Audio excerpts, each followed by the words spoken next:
What's going on, yo? Welcome back to basketball, and more importantly, welcome back to Ideal Offseason. This is a series where I put the GM cap on for a little bit and help a team navigate through their offseason. Now, we try to make this series as realistic as possible, meaning we take a look at each team's individual needs and try to help best guide them to better position them post the offseason, right? If you're the Washington Wizards, you weren't a very good basketball team this last year, but you got a lot of interesting young guys that you're trying to build upon, and I want to try to help give you a better future. If you're the Lakers, you got Luka and LeBron, you're trying to win a championship, so we're going to help you try to do that. And in this video, we've got the Portland Trail Blazers, a team with a lot of really exciting players, and I'm not going to lie, I've been really looking forward to doing this one because I think this one's very interesting, but here's what we're going to do. We're going to go and talk about their current roster, their salary cap situation, and their assets. We're going to put together a plan so that we can do some realistic trades, go through a mock draft, go through free agency using realistic numbers and scenarios, all so that we can better help the Portland Trail Blazers going forward.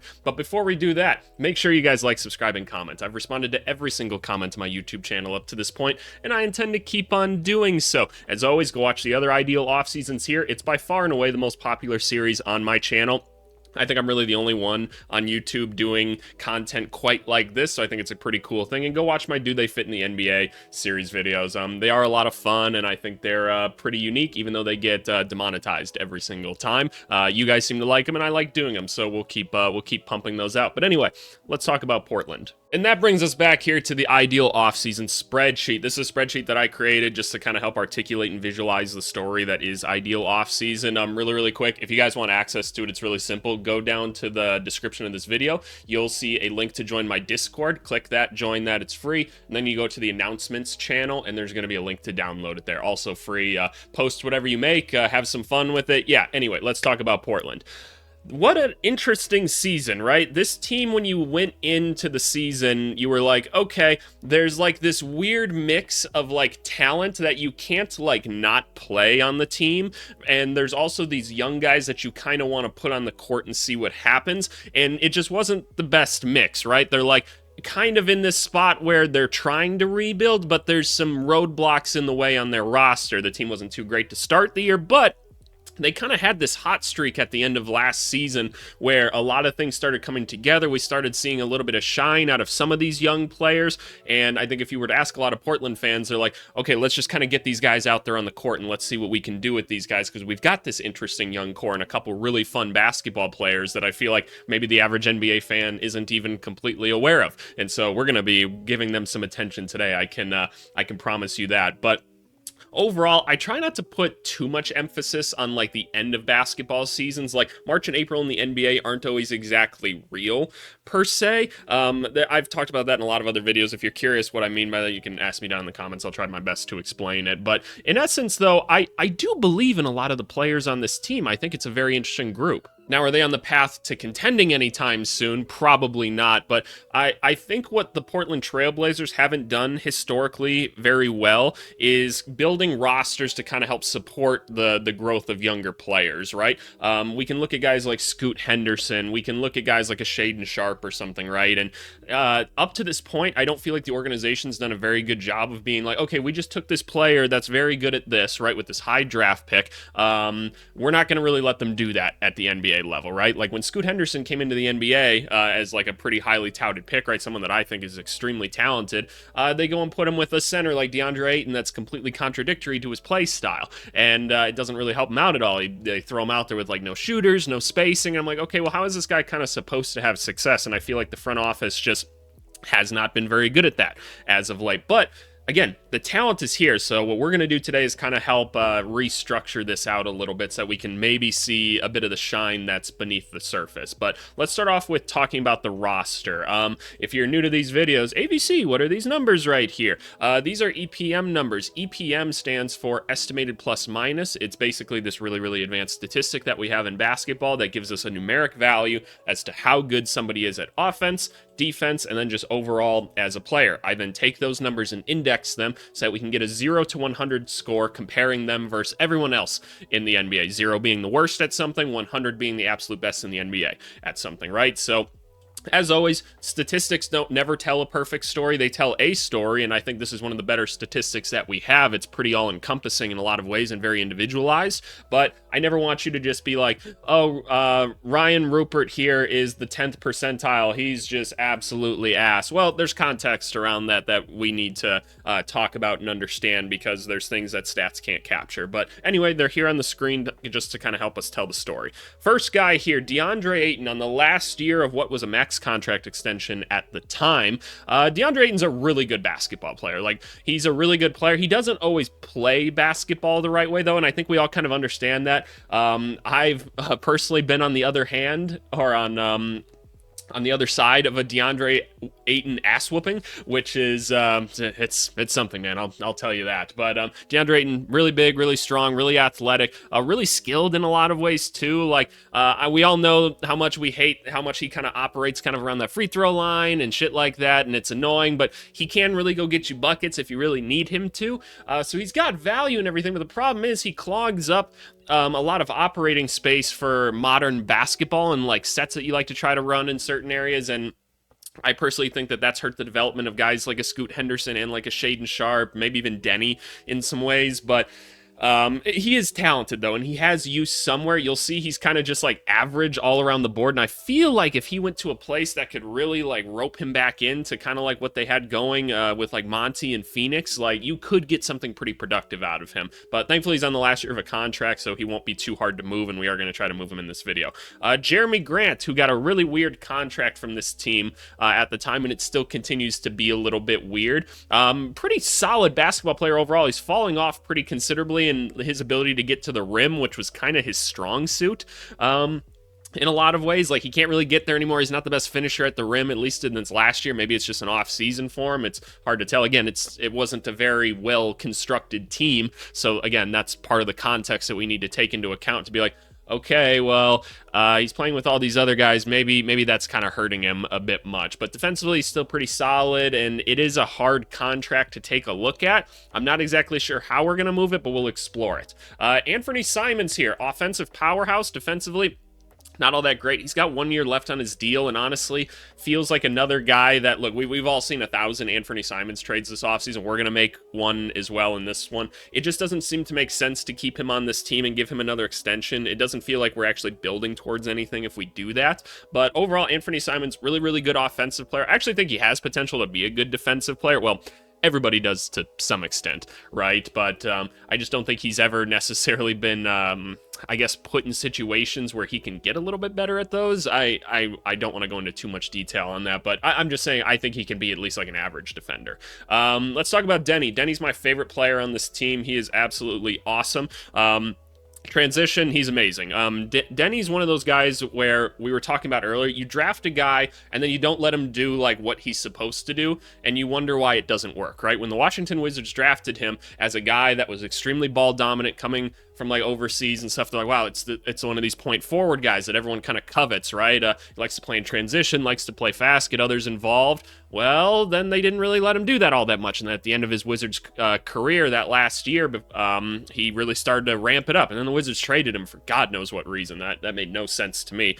Portland, you've got this guy that can get you 20 points any single night, plays really fast, can make others better around you or around him on an extremely cheap contract that I'm pretty sure is like, it decreases like over time as well. So one of the best value contracts in the NBA, younger guy still that I think is going to keep getting better. We want to prioritize getting this guy out on the court as much as possible. We really, really like Denny. Robert Williams, we all know what he can do. Defensively, he's awesome. On offense, he's just a lob threat, but he is hurt all the time. This last year was no different. We'll see if he gets moved in this video.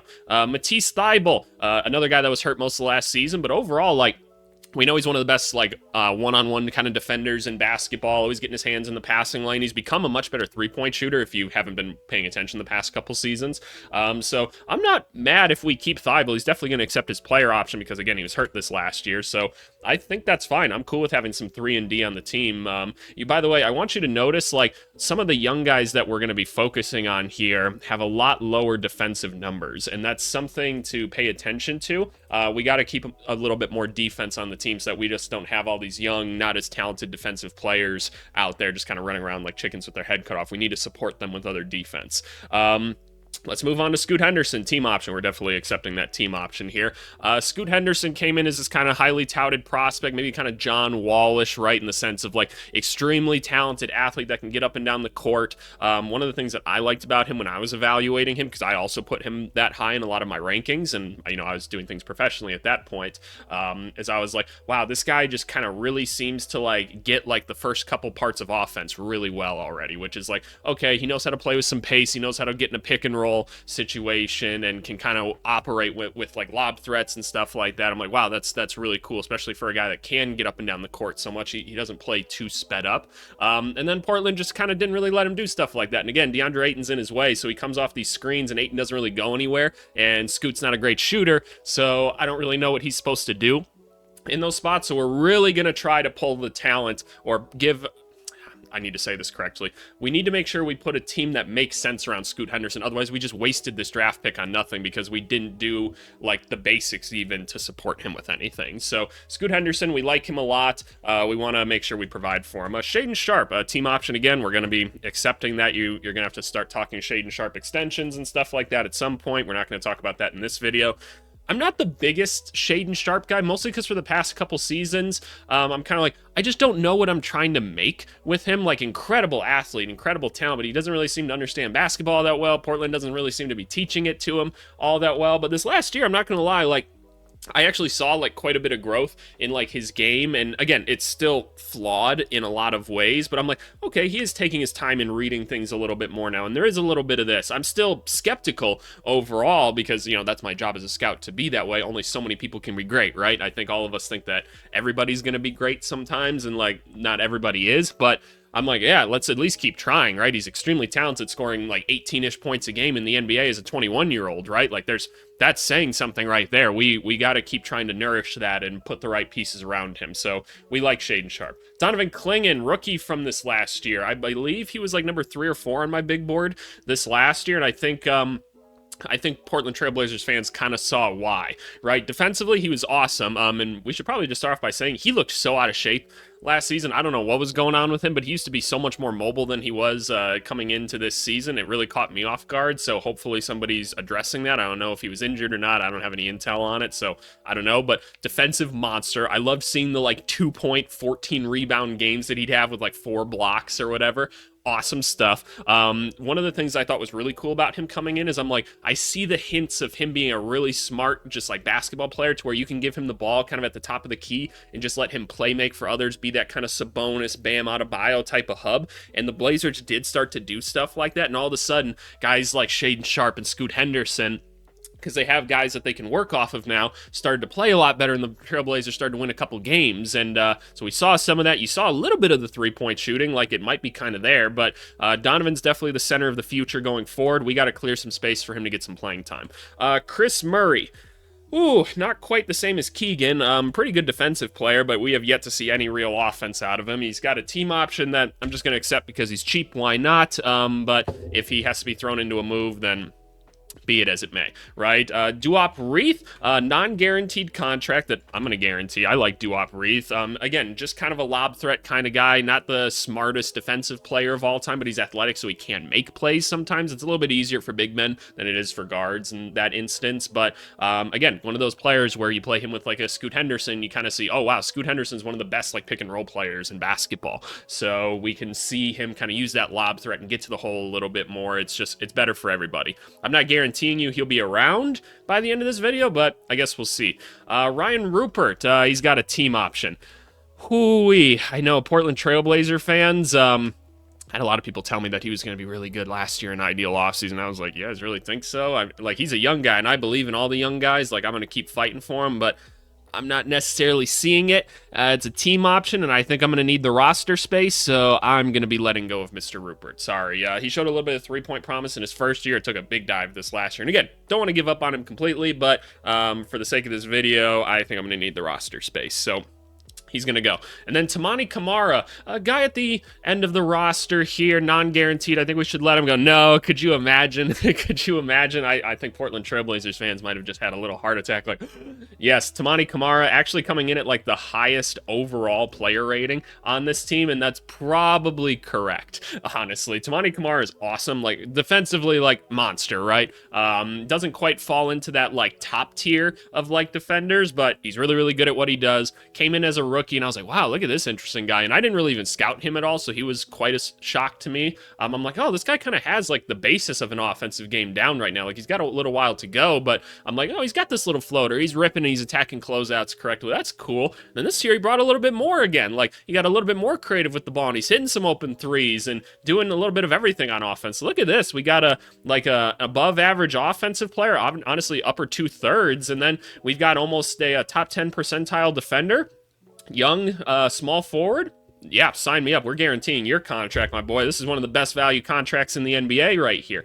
So we've listed off a couple guys there, right? Guys like Denny, guys like Scoot Henderson, Shaden Sharp, Donovan Clingan, Tamani Kamara, right? Those are kind of the guys that were like, we need to get them some more playing time. We got to keep them on the court. But with that, we got to talk about luxury tax and money and all this stuff now. So for those of you new to the channel, there's 4 levels to the NBA salary cap. If you want an in-depth explanation as to kind of what those mean, you can go watch my Phoenix Suns ideal offseason video. I go into a lot more depth about what they all kind of mean there, but here's a brief rundown. First level is the salary cap level just in itself. When that number hits 0, which it has for us, you can no longer offer anyone else outside your own players anything more than a minimum contract. There are exceptions to that, but those are a little bit complicated, so I'm not going to get into it in that video. That's kind of just the overall basis for it. The luxury tax line, we're $19 million away from that. So when that hits 0, our team just gets a lot more expensive for our owner, right? And that interest starts to compound. It's a scary thing, right? Then we have the first and second aprons. These are newer to the NBA. These were put in place so that star players wouldn't be traded quite so much, bring a little bit of evenness to the NBA. And basically what they do is once you cross into these, it gets a lot harder for teams to make moves. The NBA puts you in a little chokehold and says, like, you can't trade this guy. You can't sign this guy over here. You don't get this exception anymore. So you better really like your team that you have, and you better think it's a contender, which most contending teams are very expensive and find themselves there. Well, then you better like it, because the only way to go is down. Like, that's just what happens, right? Once you get into those aprons, the only way to go is down from there. You can't really go any higher. So we find ourselves above the cap, but below the luxury tax right now. Pretty commonplace for NBA teams to find themselves right now. I would like to avoid the luxury tax, because here's the thing. I want this team to be competitive next year. I really, really do. Like, I don't want this team to just absolutely bottom out. We've got enough interesting young talent, and again, we're going to talk strategy in a second, but I'm not needing to pay the luxury tax right now. I don't think that's very smart. So that's where we're going to try to stay.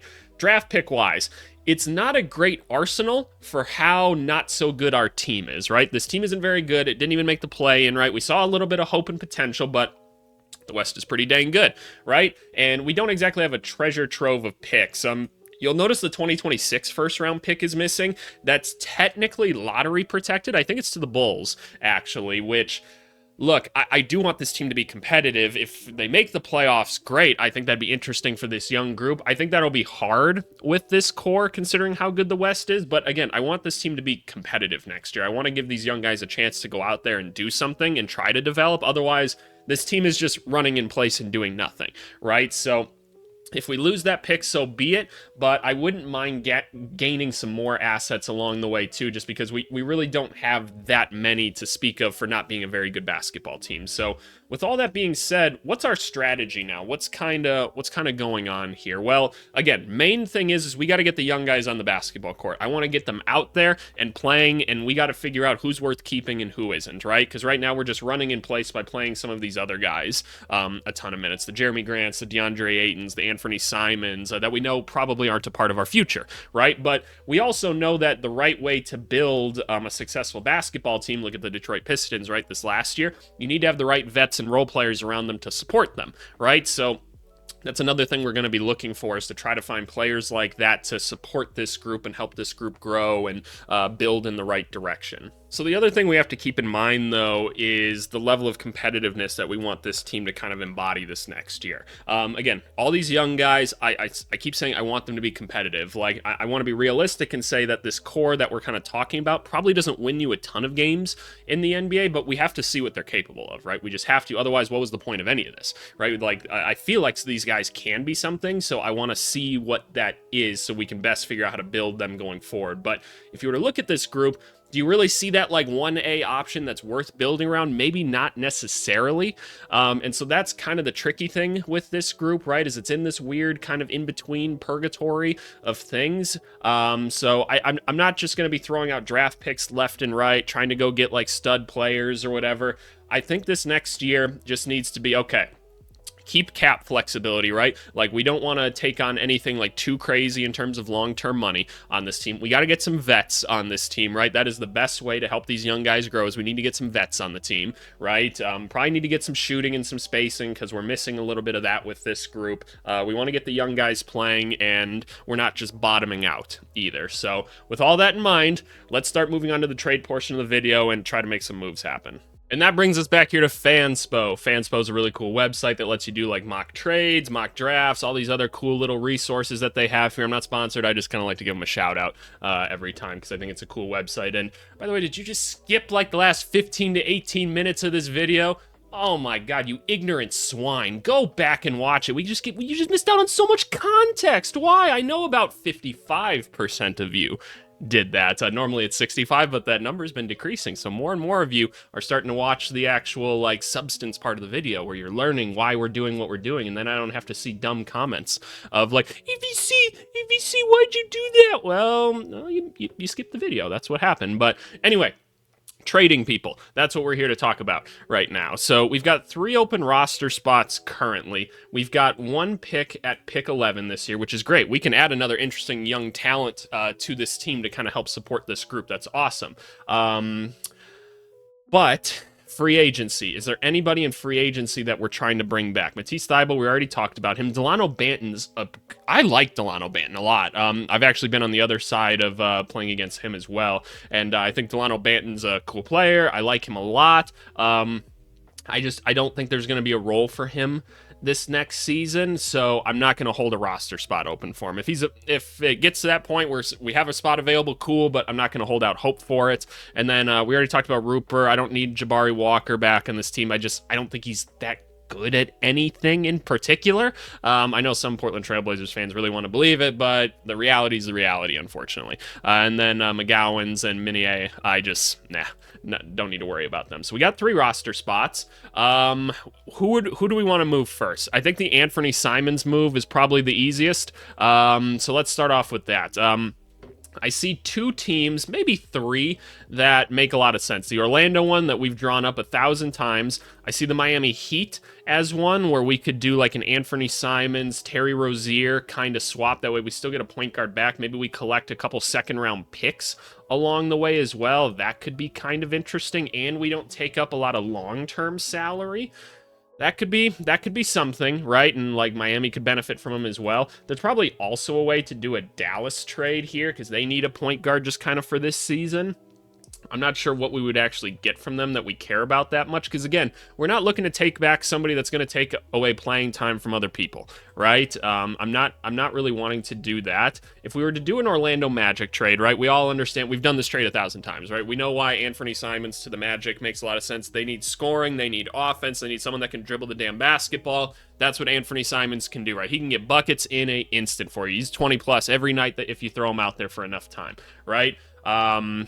They need a guy like that, and they've got assets to give back to us in the sense of draft picks, because they don't need all their draft picks this year, and I wouldn't mind having another draft pick. So that's what I'm kind of deciding between right now is, do I want the immediate salary relief after the season? Because here's the thing, we're going to have to take back KCP in this, which does one thing for us. It gives us a solid vet on the team, which I'd be cool about, but we do have to pay him next season, right? And that pushes us closer to the luxury tax, and I'm not quite sure we're going to be able to avoid it if we bring him in. The other guy we'd probably bring in is Cole Anthony, who we could actually use. Like, we'll bring him off the bench or something like that. It's just like a 6-man scorer type. That's cool by me. I'm fine with that. I don't hate Cole Anthony at all, but neither of these are guys that the Magic necessarily need. We're by far giving up the best player in this, so we would probably collect a late first-round pick from them. But again, with the Heat, we get the salary relief. Terry Rozier, not sure what kind of level of vet you're necessarily getting with him and the experience he's had in the NBA, and then you collect some seconds or something.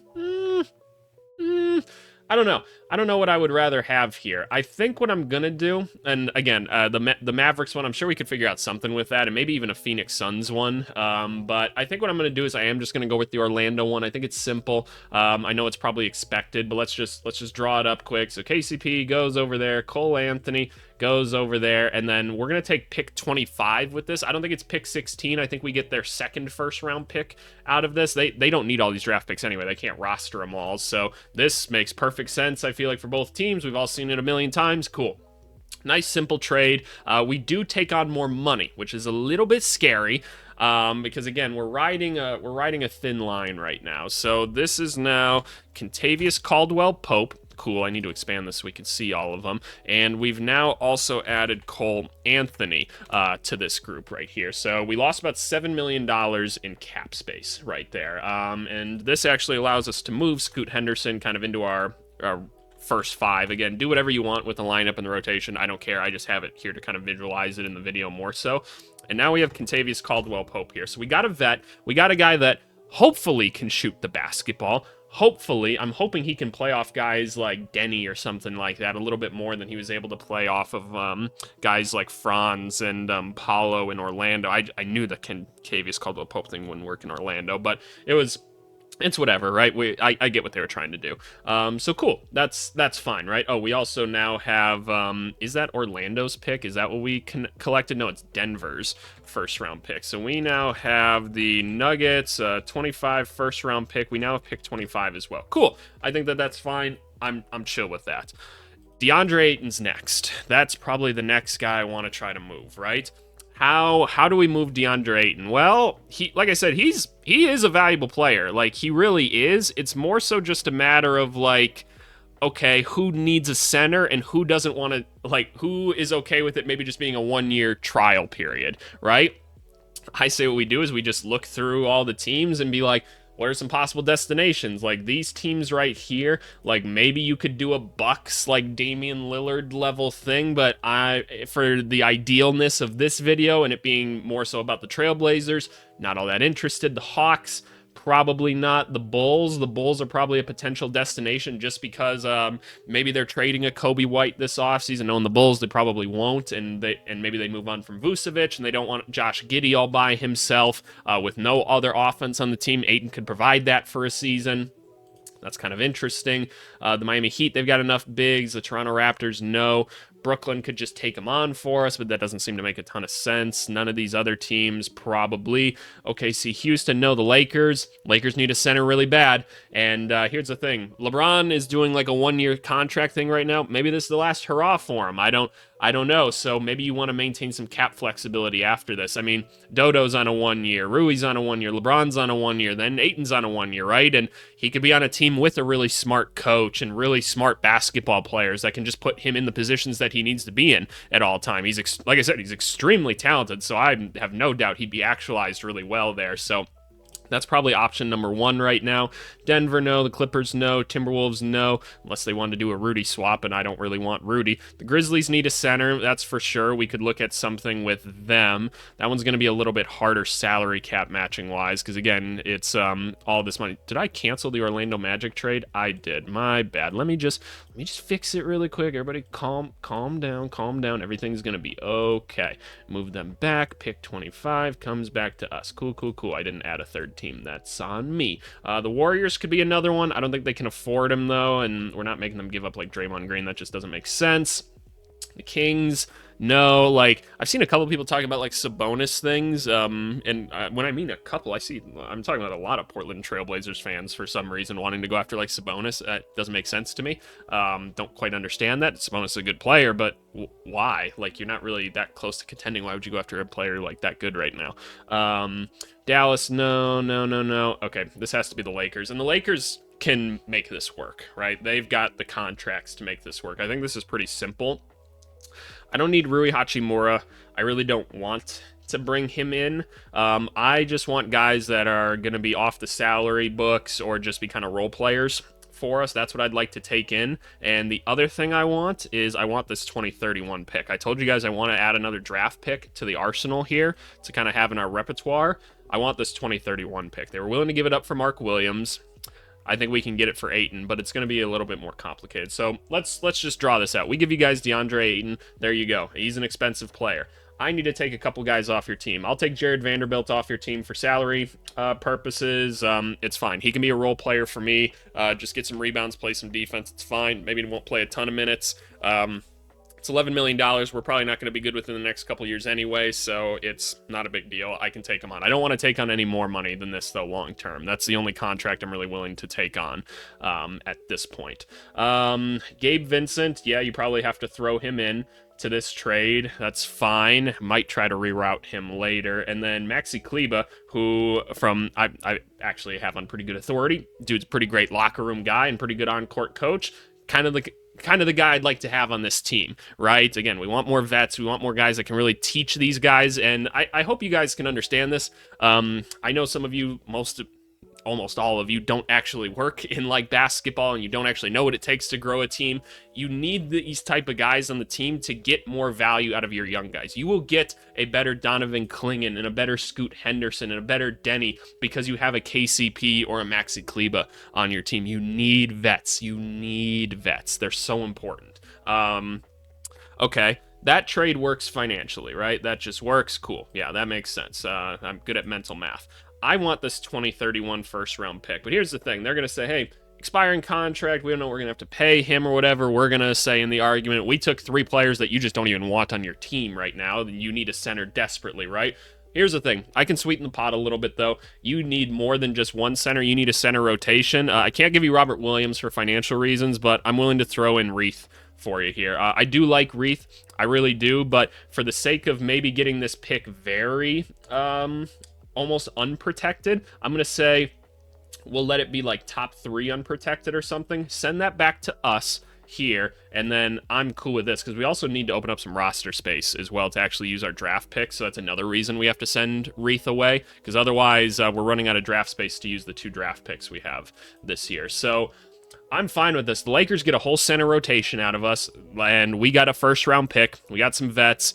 These guys will be off the books soon anyway. It's not a huge deal. Let me just see kind of where we're at after all of this then. So now we have a Lakers 31 first-round pick that is top 3 protected. So we have that now. We no longer have DeAndre Ayton or Duop Reith on the team. Cool. We have now added Maxi Kleba here. We have added Gabe Vincent. And then we have added, who was the other one that we added? I already forgot. It was Jared Vanderbilt. So let's add Vanderbilt to the team. Okay, we actually saved money on this, didn't we? Like, let me just go back a couple steps. Like, where were we at with Reith and Ayton? We were at $12 million away from the luxury tax, and now by the end of this, we're at $16 million. Okay, so we're actually going in the right direction. Am I doing my math incorrectly? 35 to 11. Oh, yeah, no. Okay, yeah, we know we do save money on that. That's on me. Cool. Reith is gone. Ayton's gone. Donovan Clingan, you now have the starting center responsibilities. I know it's scary, but it's okay. We're going to throw Rob Will there. Who else do we need to throw out here somewhere? Maxi Kleba, you can just go back here as a reserve. We like having you as a vet. We've got Gabe Vincent right here now. Cool. Jared Vanderbilt, you're going to get more PT, I guess, than Chris Murray most likely would, but you're on the team in case we need you. He's very redundant to Jeremy Grant, but is what it is, right? It is what it is. We're still not in the luxury tax yet, which is good. Now, again, we only have 1 roster spot left, and we've got 2 draft picks, so we need someone else to come in and save our asses a little bit. So let's make this happen. That means we call up the Brooklyn Nets. That means we call up the Brooklyn Nets. Is there any way we can convince them to take either Jared or Gabe? Jared's obviously going to be a little bit harder, could be more valuable to them. I guess here's what we have to think about. The Nets, not trying to be good at basketball this year, but what they do want to do is be a trade partner to people, right? They want to help facilitate things so they can collect assets along the way. What's going to be better for them is it Gabe Vincent or Jared Vanderbilt? I don't actually know, because they can use Jared Vanderbilt over more years as a salary cap guy, because it's not like they're just going to be good 2 years from now, right? And then Gabe Vincent's gone after this year. I don't know. Looking at what they have positionally, they could just use a point guard on the roster. Maybe they want Vincent to fall off the books. I don't know. This is kind of where I'd leave it up to you guys, because again, they're very similar salaries here. Like, you let me know what you think the Nets would prefer to do in this situation, because I could genuinely see it from both standpoints. They might just want to have this contract here and debatably a more valuable player at times. Just to help facilitate trades over the next couple seasons or something, or would they rather just get off the money because maybe the Nets are trying to sign some people in free agency? I don't know what they'd prefer to do, honestly. I could see both. For the sake of this video and it being ideal offseason, I think I'd prefer that they take Jared Vanderbilt. So I'm going to reroute him to the Brooklyn Nets here, but now I've got to give something up to make this happen. I don't think the Lakers need to give something up here. I think I need to give something up here. One of the things that we have is we have quite a few like 2027 picks here. We've got like this Minnesota one that we could give up, and what are they looking at for 2027 like second round picks? They only have one right now. It's a Lakers one, and it's enough years away to where they don't feel like they have to push assets completely down the line. Is there anything else we'd be okay with giving up? We have this like Knicks second round pick. It's probably more expensive to get them to take on Jared Vanderbilt though. We probably have to give them like 2 seconds or something to do this, versus like a Gabe Vincent's probably one, because we'll say, hey, it's a year. They'll say, well, for this one it's 3 years, right? And we know you don't want to pay Jared Vanderbilt and like Jeremy Grant, which I'll say, yes, you're right. By the way, this is the whole point of ideal offseason. We try to make it realistic and go through the debate that would most likely happen. It's really cool. I get to listen in on some of these things sometimes with the team that I work for, and it's interesting. By the way, small note, for those of you that think your players are untouchable, they're not. The names that I hear getting thrown around, scary as shit. Like, sometimes I go, sometimes, though, it surprises me the people that think are untouchable. We had this conversation in the Discord recently. There are very few players that won't be traded in the NBA. Your team is throwing them around like I don't know, someone working the corner. But anyway, let's see. I think this Charlotte second round pick, they have the right to swap it. That's probably not as good as just like a Minnesota unprotected one, but they'll probably be pretty good. So I say we just throw them these two like 2027 picks. I don't need 3 2027 picks. So I'll send both of these over to the Nets right here. They just take on the salary because like they just need to pay somebody this year. I think this is fine. I think I'm cool with this. So now I don't have to take on Jared Vanderbilt anymore. I have plenty of luxury tax space now. Chris Murray gets to move back up the rotation. That's so exciting for him. I'm so happy for him. And that's fine. So these 2027 picks are like gone now. I must have forgotten to like list one or something, because I believe we still have one more 2027 pick by the end of this. We still have the Timberwolves one, so I'll just list that on here for the sake of it. So there we go, 27 second round pick. Cool. This is great. I think those are the trades that we kind of wanted to make. I think it's going to be too hard to move a Jeremy Grant at this point. Like, I don't know who's going to want him. I did a little bit of thinking like off camera about it, and I just got no clue. Robert Williams, well, maybe that, like, if he like gets started and he's hot throughout next year, I kind of want to keep him for that reason. Like, one, it'd just be good to have a good backup center. If he gets hurt again, then his value stays the same. He's not that valuable right now anyway, but if he's healthy and he's playing well, then let's sell him while he's high. Right, so that's kind of what I'm thinking with him. Everybody else I'm cool with. I'm cool with keeping Matisse on the team and all these other guys. So we've got a pretty full roster. We've got 2 first-round picks in a good draft class. Let's go use them. Alrighty, back here at the Fanspo mock draft simulation. A pretty cool thing that'll kind of help us add a little bit of realism to this. So we've got pick 11 here. Alrighty. What do we want to do? I think... Con Knipple already went. I feel like a lot of Blazers want him. There's some interesting players here, man. There really is. I see Kasparas Yakachonis here, a guy that I personally have 5th on my board this year, and that's like a professional thing that I'm turning in.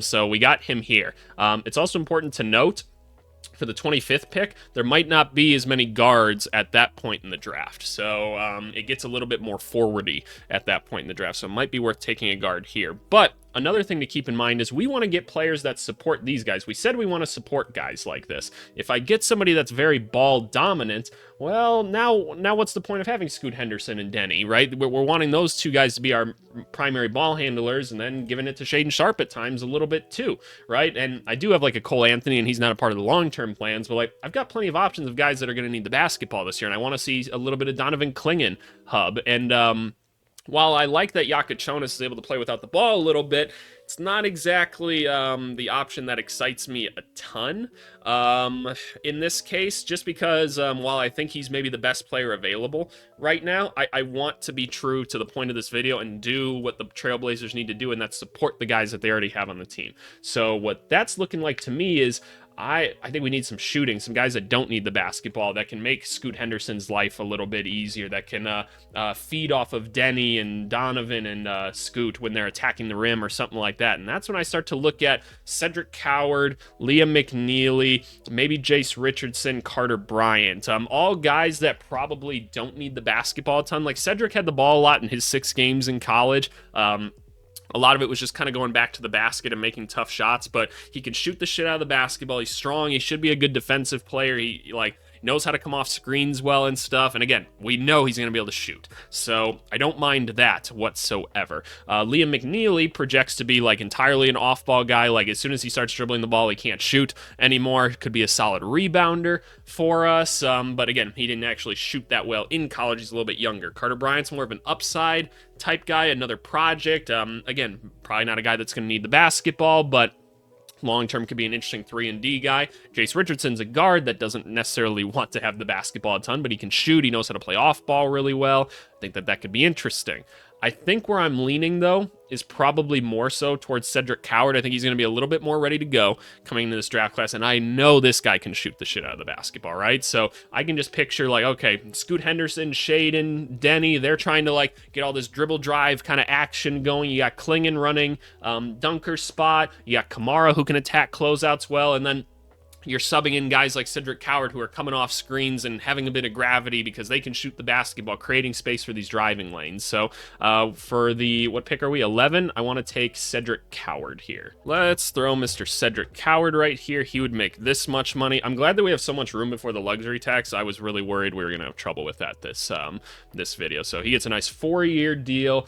Just going to throw him here for now. It might be a situation this year where we tell, like at KCP, hey, dog, you might not get a ton of minutes out there because we got to get Cedric out there a little bit, but, you know, is what it is, right? It's still good to have the vet on the team. Would like to see him on the court at least earlier in the season. We'll see where Cedric's at another point. So we've taken him. Now we got pick 25. This one, what could we use, right? We've got a couple bigs on the team, but with how often Robert Williams gets hurt, Maxi Kleba's been hurt a lot recently. Might not be the worst thing to add one more big to the team. Maybe a spacing big could be interesting because we have a lot of guys at other spots right now. We're pretty good at the point guard position right now, so I don't know. Let's see what's available. So right off the bat, Joan Beringer, definitely a project center. He's pretty much just run, jump, dunk, block shots. Not going to be probably anything more than that. Pretty new to basketball. I see Danny Wolf here.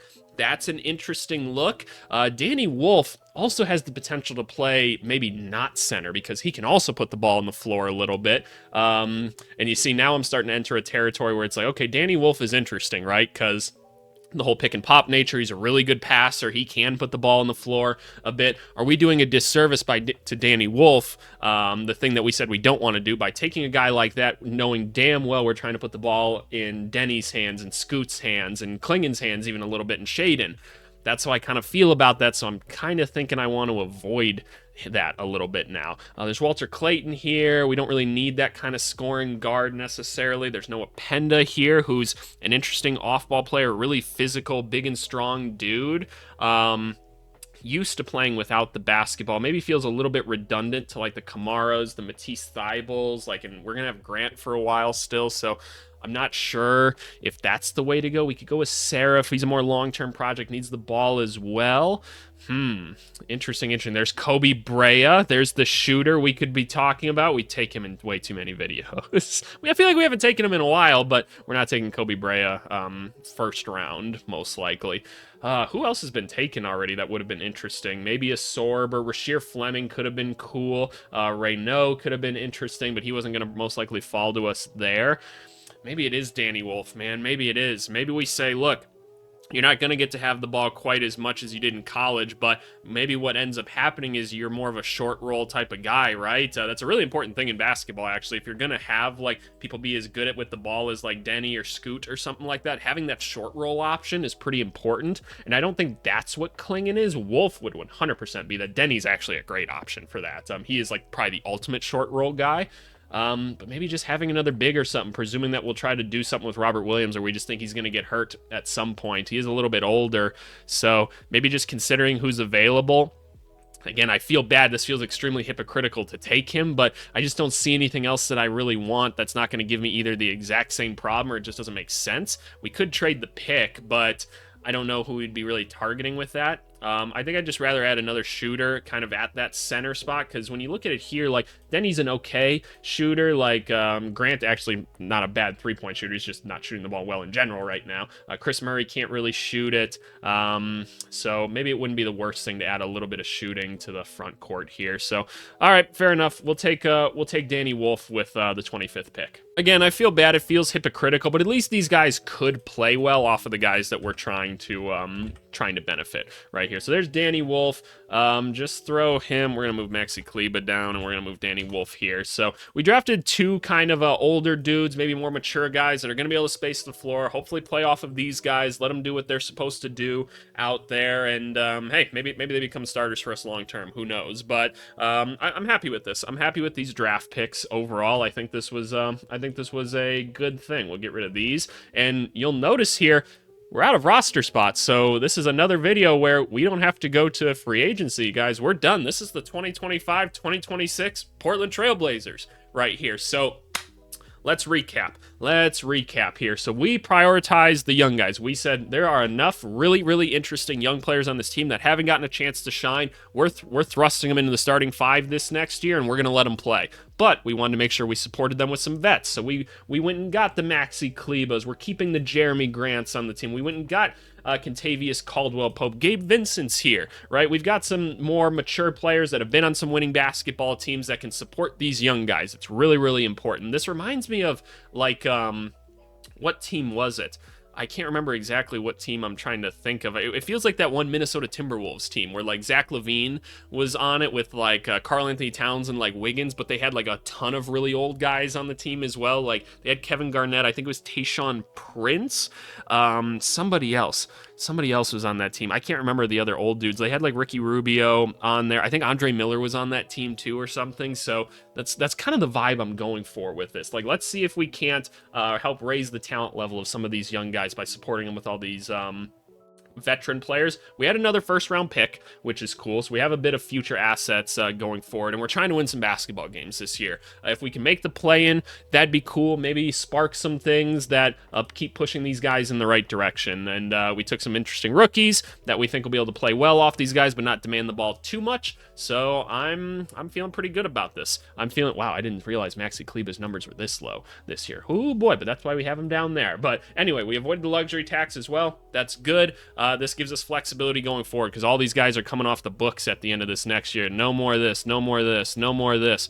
We'll have to probably pay him, but no more of this. We have a ton of cap space after this season. So I'm happy with this. I'm happy with this. But let me know what you guys think down below. I know there's a lot of Trailblazers fans in my community that have been waiting for this video, so I'm happy to finally provide it for you. I need to go hop in the car now, and I need to get driving because we've got like some workouts and stuff that we have to do a couple hours away. So your boy is done pre-recording for a bit. Thanks so much. Let's move on to the comments of the video. All right, y'all, comment to the video is coming from our most recent mock draft. I'm just flying right through it. It comes from @SO1043 that said, Asenge to the Thunder should be vetoed by Adam Silver. I'm not exactly that high on Asenge, but I get the point. Really, all of their picks. It's just starting to get unfair at this point. Yeah, at the time of this, I don't know who's playing the Thunder in the finals or anything, but it is starting to get ridiculous. Somebody stop the Thunder. What are we going to do for their ideal offseason? Just like nothing? I have no clue. I'm not sure what I'm going to do for that one. I guess I didn't do much for the Celtics one last year, so I don't know. But anyway, I appreciate you guys as always. I'm going to get going now. Thanks so much. Bye.